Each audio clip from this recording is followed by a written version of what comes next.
Hey everyone, I'm Zach. I'm the lead pastor here at Restore. Thanks so much for checking out this week's video. I hope that it encourages you and I hope that it inspires you. And I hope that you have some community around you to be able to talk through some of these concepts and truths with. If you don't have community like that, we would love to invite you to be a part of our community here at Restore. You can learn all about it on our website at restoreaustin.org. So click there and get all the information that you need. I hope that we see you soon at one of our gatherings, and I hope that you enjoy this message. Last week, we began a new series called New Normal, which is drawn from a common phrase being said around the world today. For the next 4 weeks, we're going to look at 4 practices that the early church and the earliest followers of Jesus have rooted themselves in for over 2,000 years. We're going to ask this question among others. In a world that seems to be changing quickly and our habits and our patterns of life have been disrupted, what hasn't changed? When everything seems like a new experience or a new normal, what ancient pillars of truth and practice can support us? We believe that the practices of these early followers of Jesus are kind of 4 tethers to the past that can anchor our spirit and our soul even today.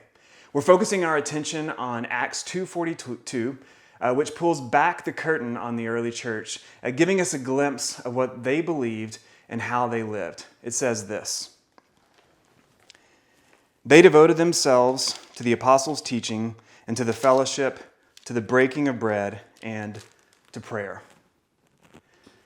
The early church in the book of Acts, these were the earliest known followers of Jesus, committed themselves to 4 things. 4 things: teaching, fellowship, breaking bread, and prayer. Essentially, as a community, they put their full weight behind these 4 primary activities. Now, it's important for us to note that these early followers did not have the gospel accounts of Jesus' life. They didn't know the Lord's Prayer. They didn't even have the letters that Paul or John wrote that comprised the majority of the remainder of the New Testament. So when it came to the activity or the practice of prayer, the early church, they relied on the teachings and the words from the ancient Hebrew scriptures, or what we commonly call the Old Testament. So prior to this line in Acts 2:42, Peter is standing with the other disciples of Jesus, and they're speaking and teaching about the ancient prophets. He's in Jerusalem, where Jesus was just crucified. He's in Jerusalem, which was also the heart of the ancient Jewish faith. And Peter here, he references some of the most important leaders and prophets in their history and as a people. He speaks of and quotes the words of Joel, a prophet of the Jewish people who wrote over 800 years before Jesus even arrived on earth. Peter used Joel's prophecy to make sense of what had just occurred at this event called Pentecost, when the Spirit of God descended on the people in Jerusalem, and it says they began speaking in other tongues, or these other tongues were other known but foreign languages to them. So he references Joel, but then he references David, who was the most prominent figure in ancient Jewish history. David was a king. David was the author of the majority of the 150 Psalms. He authored 73 of them for sure, and possibly 2 more that are attributed to him in the New Testament. So today we're going to look at a Psalm of David to understand how the earliest Christians would have viewed and embodied this practice of prayer. The Psalms were used as guides for their prayer lives, and I believe they should be used in the same manner for us today as well. I believe this because the Psalms for the ancient Hebrews, for the early church in Acts 2:42, and for us today, teach us the language of prayer. And as they teach us this language of prayer, they give pride of place to our emotions. In essence, they spotlight the importance of emotion and our emotions in our prayer life. Now, our relationship to our emotion is a very interesting and complex thing. It's very interesting, and it's illuminating when you consider the context of your life, specifically your families of origin. Now, most of us kind of grew up in one of two settings when it comes to our emotions and how we relate to and how we express them. For some of you, you grew up in a family or in an environment where you were taught to stuff your emotions, to deny their very existence. So if there was kind of like a tense moment in your family, you didn't acknowledge that it was there or talk about it openly. You did not release those emotions that were stirring or boiling to the surface of your soul. You stuffed them deep down, denied them. You remained calm and quiet and learned to seamlessly change the subject. In essence, you became kind of a master of deflection. Now, some of us were raised and still respond to our emotions in that same very way. But the flip side of this paradigm is where the volume in your family of origin was turned up to 11 each night around the dinner table. Everything is on the proverbial table in this setting. If a tense situation arises or there's conflict between members of the family, the volume goes up, words are said, doors are slammed, and by the end of the night, they may be hugging or they may be crying or they may be doing both at once, kind of when everything is said and done. Now, in those settings, in this type of family or with this kind of temperament, it's about giving full vent to your emotion to the point where your emotions, kind of end up in the driver's seat. This often leads to you doing and saying things that you have to apologize for later. So there you have it. Those are, in essence, the two ends of the spectrum. And most of us gravitate toward one of these two ends of the spectrum, depending on our family of origin and depending on how we were raised. So here is what is both beautiful and challenging about the Psalms. The Psalms do neither. They don't gravitate toward either. They do neither. If those are options 1 and 2 for how we interact with our emotions, the Psalms teach us kind of a middle way or a third way for how to manage and pray through our emotion and through our situation. The Psalms teach us to give pride a place to our emotions, but they also instruct us to neither deny or stuff away our emotions or to let them overtake us in a manner that causes us to lose control. The Psalms taught the earliest Christians, and they teach us today how to pray through our emotions, through our pain, through our fear, through our sorrow, through our grief, our joy, our anger, how to pray through it all in the presence and with the help of God. This practice is about embracing a reflective and intentional process before God, about understanding the source of my emotions, about sorting through them, about understanding the cause and effect and how they relate to and impact even my view of God and His activity in my life, about how I see myself and other people in my life. It's about dedicating yourself to the practice of pouring this out and filtering it all through the presence of God in our life. That is prayer. That is biblical prayer. That is prayer as the earliest church, spoken of in Acts 2:42, understood it. That's prayer in essence for us today, in whatever circumstance or whatever situation you face.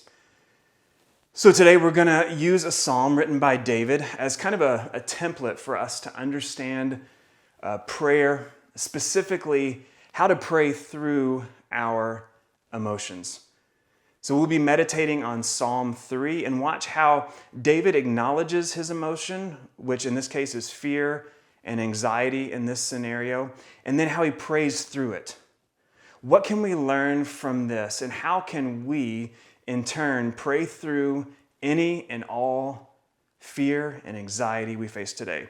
Not stuff them or deny them, because they'll destroy you from the inside out if you do that, yet kind of not allow them to take over, but to pray through them and to process them in the presence of God. So Psalm chapter 3, verse 1 and 2 say this: O Lord, how many are my foes? How many rise up against me? Many are saying of me, God will not deliver him. So this is a psalm of David, kind of generated out of a real life experience that he's facing. And it is very clear in this that he is terrified. The first thing he does in the psalm is draw attention to all of the things that he's kind of freaked out about in his life. It says that he has many foes, or he has many enemies, and they all want to kill him. So I'd say that's kind of a fairly decent reason to be afraid. What's interesting is sociologists and psychologists acknowledge that fear is one of the most primal or primary human emotions. And there's something about fear that is unique. It is one of the first emotions that we experience, or first emotions that we feel in life. So imagine a child being born. They move from comfort to discomfort, from the known to the unknown, from calm and peace to fear. The first experience in this world and in our life is that of fear. So what's the response of a child when they're born? What's the first thing they do? They cry, and it's not a calm and reflective cry. It's a primal cry of fear. The very first emotion of every human when they are birthed into the world is a cry of fear. It's the fear of the unknown. What is happening? Am I safe? I do not like this. It also might be the final emotion that someone experiences in their life.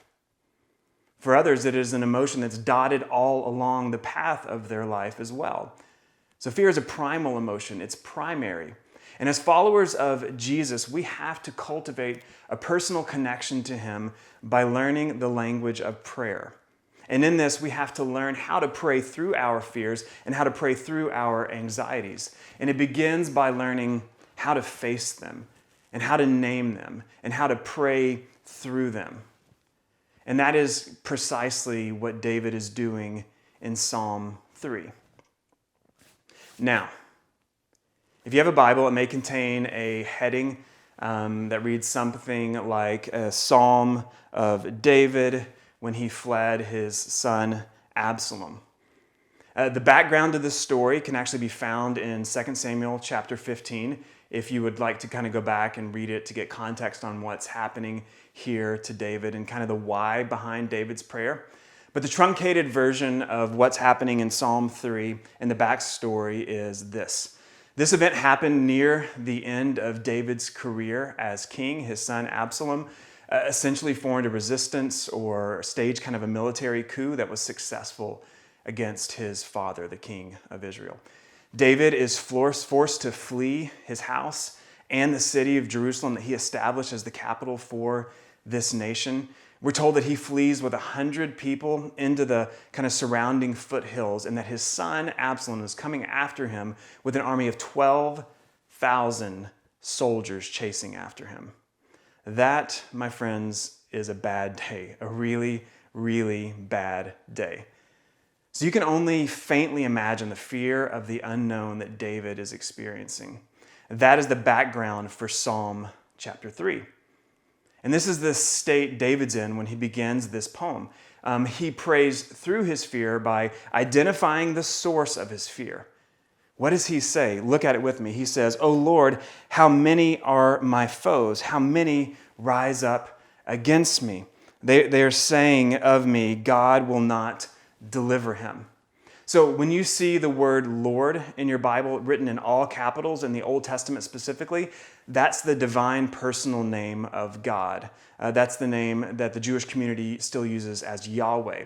But let's examine the repeated words here. What's freaking David out right now? 3 times over he says, how many?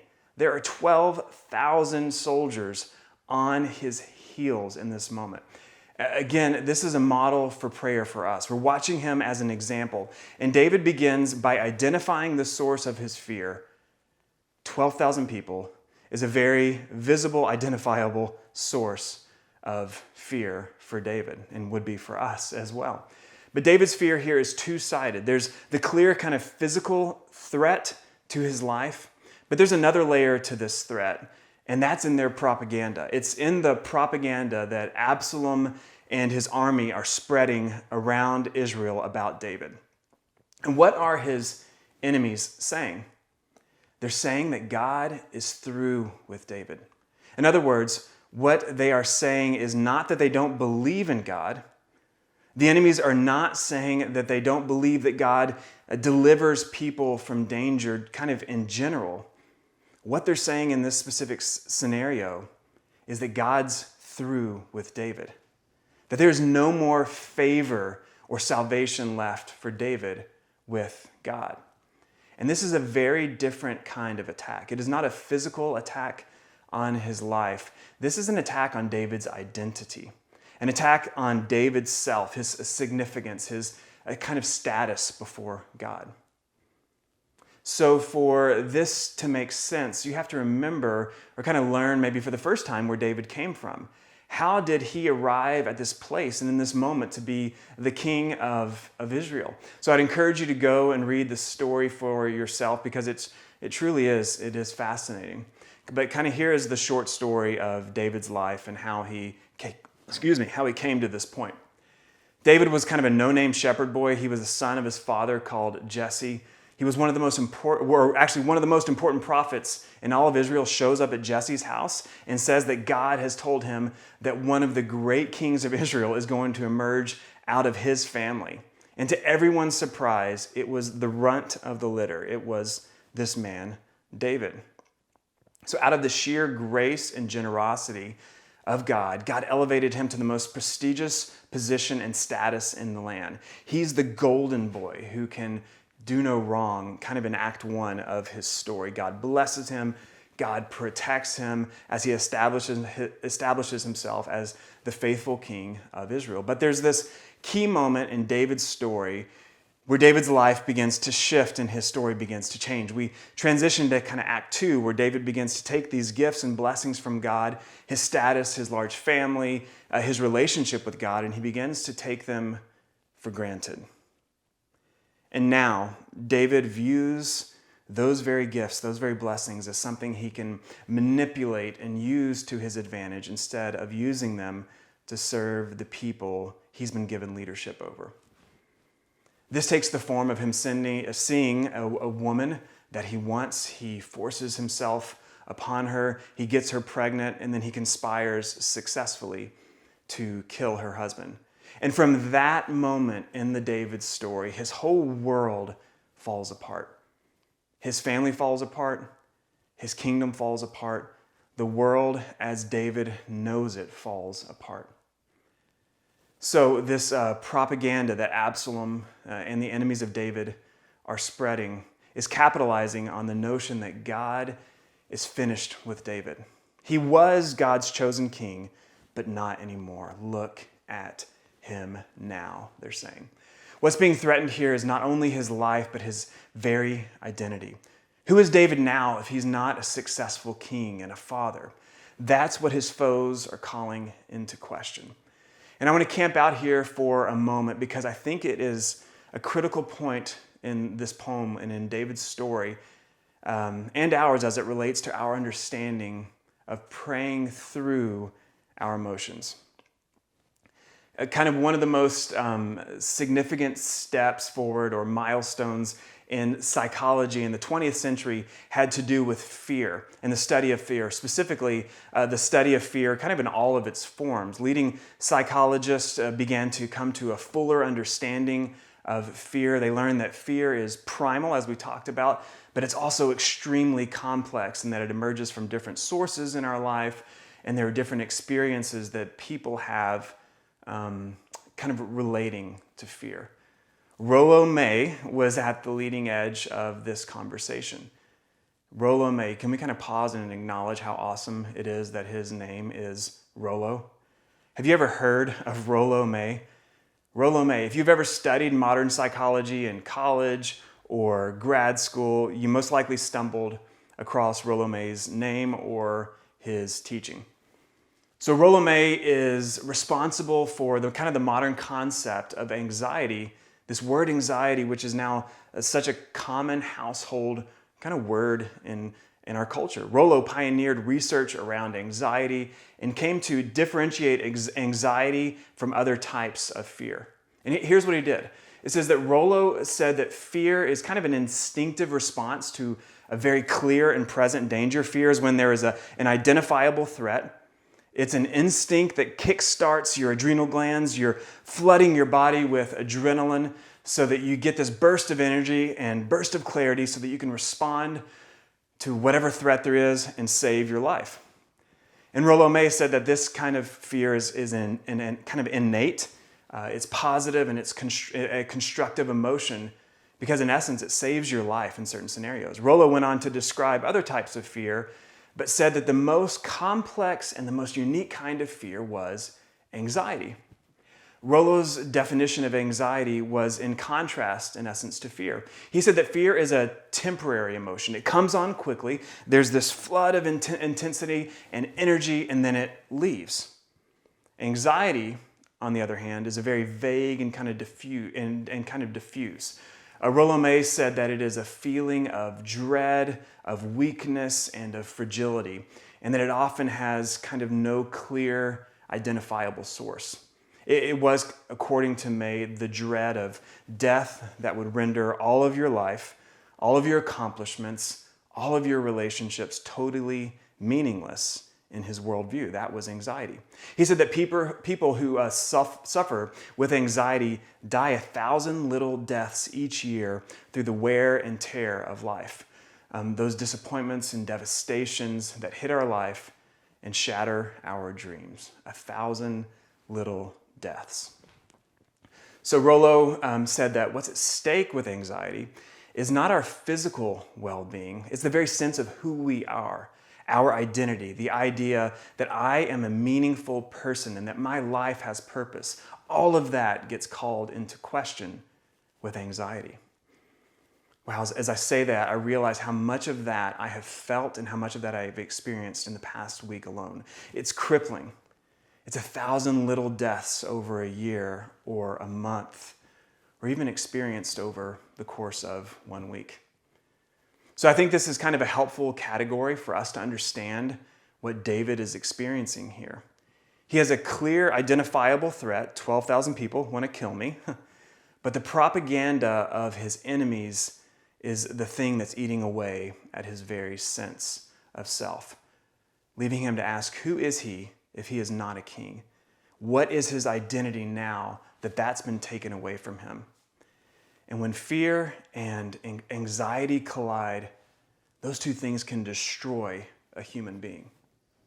So, how does David pray through his fear and his anxiety with God? How does it in the kind of next few verses work itself out? Let's look at verse 3 and verse 4. He says this, "But you are a shield around me, O Lord.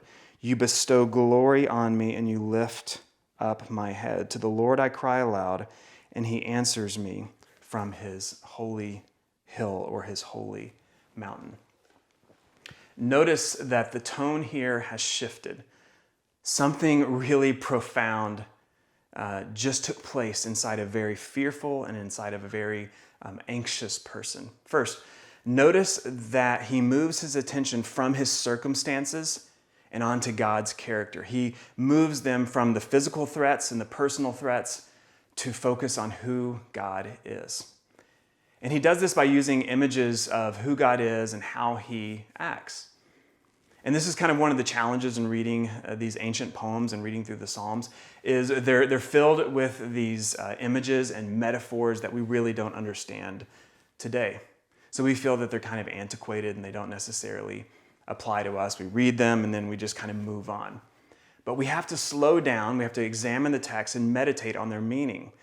Through study and inquiry, we kind of type a lot of data into our minds. But as we meditate, through meditation, we kind of hit the proverbial enter key to process all of that data. So why would David use these three metaphors to describe God in this scenario of fear and of anxiety? So let's kind of quickly take a look at them. First, he says, God, you are a shield around me. God, you are a shield around me. Now, I've never had to use a shield for anything. I know you're shocked by that. But think about this. If you intentionally strap on a shield to begin your day, what is your assumption about how that day is going to go? Is your assumption that this shield will prevent horrible things from happening to me? If I arm myself, then nothing bad will come against me? If you do that, no, absolutely not. That is not your baseline assumption about how your day is going to go. Why do you put on a shield? You put on a shield because you assume that horrible things are going to happen and that you need protection from them. What a shield does is it protects the most vital part of who you are, your most vital organs from being damaged or destroyed when bad things come against you. So you kind of see the distinction that David is making here, that this psalm teaches us here. And the shield that David describes is interesting because it's one that completely encircles him. That's the image of God that David paints for us. And that's the image of God that he has. He assumes his situation will likely get much worse. But in the same breath, he can also say, but God, you are a shield around me. And when they come against him, David recognizes and David says that the most vital and the most important part of who he is, at a soul and kind of psychological level, when they come against him, it won't be swept away with that attack. So when hardships or tragedy hits your life, one of our basic or our first assumptions that we make is maybe that God has abandoned us. Maybe that this hardship is a sign that God is no longer present with me. And as you kind of pray through that, you have to dig beneath the surface and ask, what is my assumption here? My assumption in this scenario is that God's role in my life is to keep bad things from happening or coming against me. If he really was good, if he really was powerful, he would never let anything bad happen to me. He would never let anything bad happen to me so that I'm always kind of content and always happy. You can believe in that God, but I would urge you and kind of encourage you not to connect that God to the God of the Bible in any way whatsoever, right? I'd actually just say, let's make this easy for you and just go ahead and make the leap to being an agnostic or an atheist, because it'll make the disappointment in believing in and then being let down by that kind of a God much easier, because that is simply not reality. That's not the God of the Bible or the experience of God's people all throughout the scripture and history, and that's not the promise that God makes to his people. The promise that God makes is that when life in this broken world kind of collapses around you, God is right there with you. He is a shield around you, protecting the most vital part of your being. And what's incredible is this. Incredibly, David is saying that in this tragedy, as God surrounds him like a shield, is when God is the closest to him, when he is the closest to God. And that is the paradox of suffering in the scriptures. The God of the Bible sometimes rescues his people from danger, but there's sometimes that he doesn't. Sometimes it's the very tool that he uses or allows to shape the very hearts and minds and the character of the people that he loves so dearly. So he speaks of God as a shield. So what is the most vital or what is the most important part of who he is that needs protecting? That's what he describes kind of in the following two metaphors. He says this, he says, "But you, O Lord, are a shield around me. You bestow glory on me and lift my head up. To the Lord I cry aloud, and he answers me from his holy hill." Now let's stop and think about that. He says, "You are my glory." What does that mean, and why would David need to say that? What does it mean to say this as you pray through your prayers or pray through your fears? The word glory kind of might trip us up here in the 21st century Western world. Again, this is another one of those religious kind of Bible-ese words. But this is a very important concept that emerges all throughout the narrative of the Bible and the story of God's people. And of course, I'm going to teach you the Hebrew word because that's how I do things. So this word glory. The Old Testament was written in the Hebrew language, and the Hebrew word for glory is this word kavod. The most literal meaning of kavod is something that is heavy or something that is weighty. In the book of Judges, there is a king of Moab called Eglon who is an extremely overweight man, and the Bible calls him kavod because he is heavy or he is weighty. So it has kind of this literal meaning of heaviness and weightiness, but it also has a figurative meaning for us today. That image of heaviness is used as a metaphor for something that is of significance or something that's important or something that is weighty. This is not too kind of disconnected from it. We say it in English as well all the time. When someone's dealing with a difficult situation, we say, man, that's heavy, or that's kind of a heavy weight to carry, or that grief that you're wrestling through, that grief must be heavy. We say things like, that person carries a lot of weight, or we're asked if we grasp the gravity of the situation that we're in. So we kind of understand this. We get this image, and this is kavod, its importance or its significance. So to say that God has kavod or that God has glory is to say that God is the most significant or important thing that there is in our life and in this world.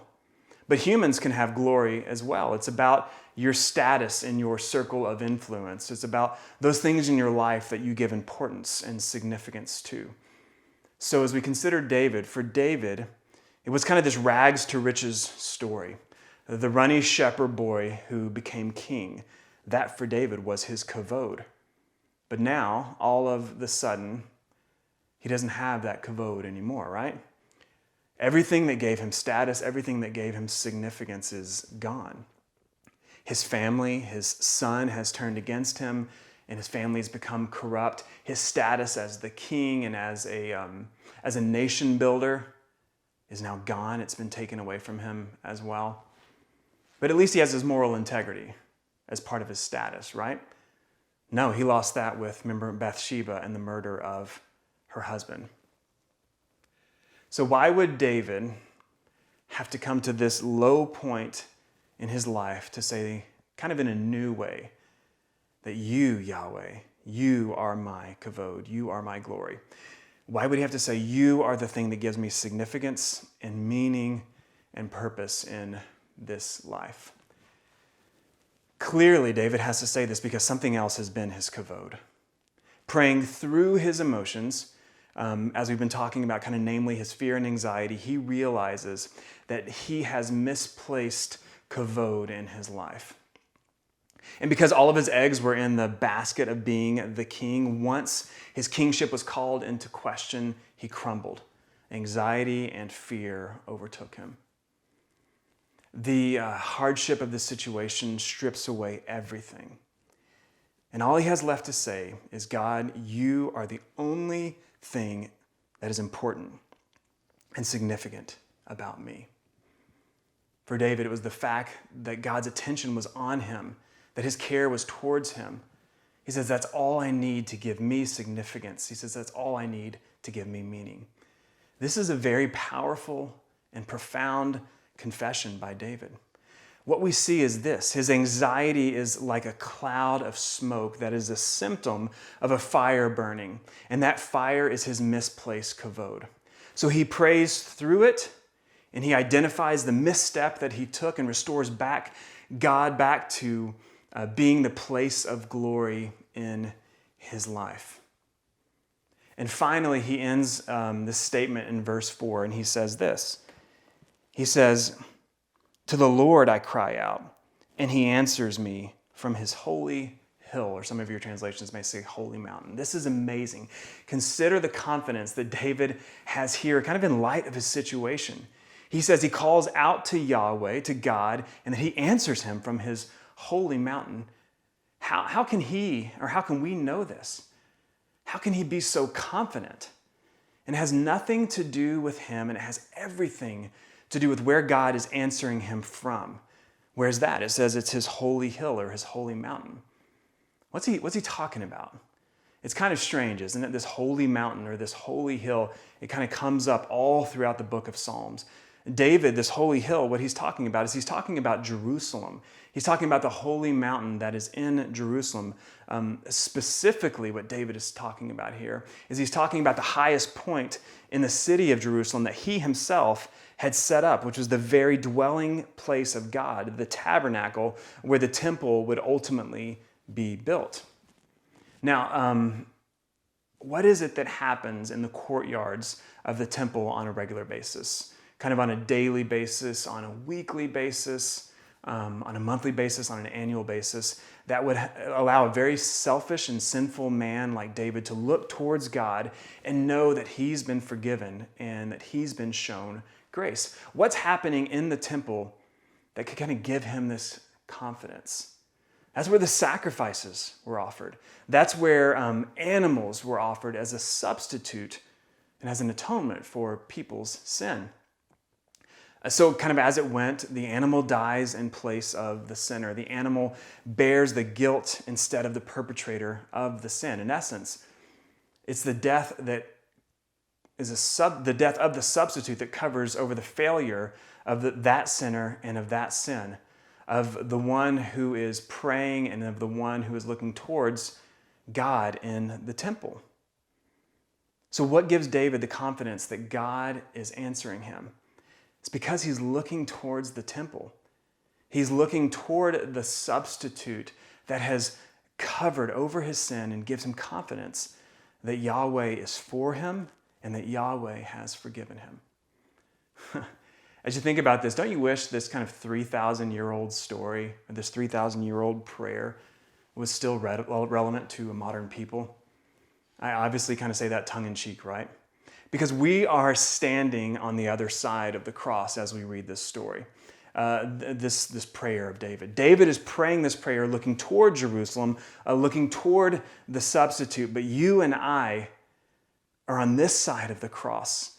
And because of that, we read that through a very different lens. Our conviction is that Jesus' death, in his death, he absorbed into himself the death that we deserved. And in his resurrection, he provides both a covering and a source of new life and grace for those who would believe and turn towards him. Jesus, this other son of David, who was executed in Jerusalem near this very same holy hill. So this allows us to pray through this prayer as followers of Jesus, but also to go on the exact same journey with God that David went on. Now, I'm not going to read the rest of this psalm or really kind of unpack it for us here today, but the remainder of the poem is simple and kind of a beautiful acknowledgement by David that whatever happens from this moment forward and in this situation, whatever happens is in God's hands. And he has full trust and peace in that. David knows that God is with him like a shield. He knows that God is for him, and he puts him in a place of kind of perpetual peace where fear and anxiety for David don't rule the day. So David gave full vent to his emotions. He prayed through them, and he was able to hand over his situation to God. So what we can learn from this is that God can handle our fear. God can handle our anxiety. He can take the full vent of your anger. Don't be afraid of it. Don't stuff it, but don't let it take you over. It ends with David saying this in verse 8. This is beautiful. It's for us, from the Lord comes deliverance. May your blessing be on your people. So David here recognizes that the situation is completely out of his control and that he will only be delivered through God. So what would it look like for you to kind of take this same journey? What identifiable source of fear or anxiety do you have in your life at this moment? What would it look like for you to identify that, to kind of dig beneath the surface and get what's at the root of that and what's causing that fear or that emotion? How can you work through this experience by turning toward God's character, by turning away from your own kavod and turning to God's, by turning those circumstances over to God to discover a peace like David had?